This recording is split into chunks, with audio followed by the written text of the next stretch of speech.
Hello my dear subscribers or viewers. UPSC కానీ వేరే ఏ competitive exam అయినా మనం ప్రిపేర్ అవుతున్నప్పుడు మన లాంగ్వేజ్ని కూడా మనం డెవలప్ చేసుకోవాల్సి ఉంటుంది.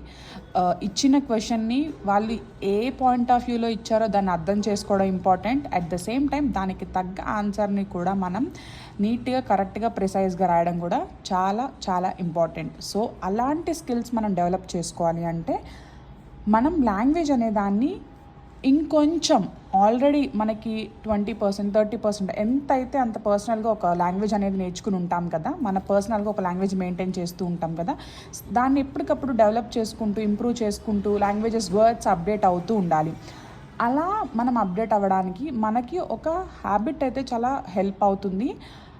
అది లాంగ్వేజ్ ఇంప్రూవ్ చేసుకోవడానికి మాత్రమే కాదు, మనం ప్రిపరేషన్ నుంచి లెట్ సపోజ్ మార్నింగ్ అంతా మీరు పాలిటీ చదువుతున్నారు, ఈరోజు మీరు పాలిటీ కేటాయించారు, ఆర్ ప్రిలిమ్స్ రిలేటెడ్ ఇంకేదైనా కరెంట్ అఫైర్స్ ప్రిపేర్ అవుతూ ఉన్నారు, ఒక చిన్న బ్రేక్ తీసుకుందాం అనుకుంటున్నారు. సో ఆ బ్రేక్ని కూడా మీరు కొన్నిసార్లు మనం బ్రేక్స్ తీసుకుంటున్నప్పుడు టైం వేస్ట్ చేసేస్తున్నామన్న ఫీలింగ్ కూడా మనల్ని బాగా డిస్టర్బ్ చేస్తూ ఉంటుంది. సో అలాంటి ఫీలింగ్ లేకుండా మీరు చక్కగా టైంని స్పెండ్ చేస్తూ మీరు పర్సనల్గా డెవలప్ అవుతూ అండ్ లాంగ్వేజ్ని కూడా ఇంప్రూవ్ చేసుకుంటూ ఉండడానికి ఒక చిన్న యూస్ఫుల్ హ్యాబిట్ ఏంటి అంటే బుక్ రీడింగ్. సో ఇది ఎట్లాంటి బుక్స్ అంటే మీ పర్సనల్ ఇంట్రెస్ట్ని బట్టి, నావెల్స్ చదువుతానంటే నావెల్స్ కానీ ఏదైనా కూడా ప్రతి ఒక్క బుక్ నుంచి మనం చాలా రెగ్యులర్ బుక్స్, జనరల్ బుక్స్, మన స్టడీస్ బుక్స్ కాకుండా నావెల్స్ కానీ ఫిక్షన్ కానీ ఇవన్నీ ఏవైతే మీకు స్పెషల్ ఇంట్రెస్ట్ ఉంటుందో ఆ బుక్స్ని చూస్ చేసుకోండి.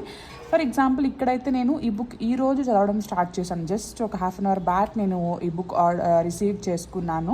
So Chetan Bhagat the 3 mistakes of my life అని చెప్పేసి ఈ బుక్ చదవడం నేను స్టార్ట్ చేశాను.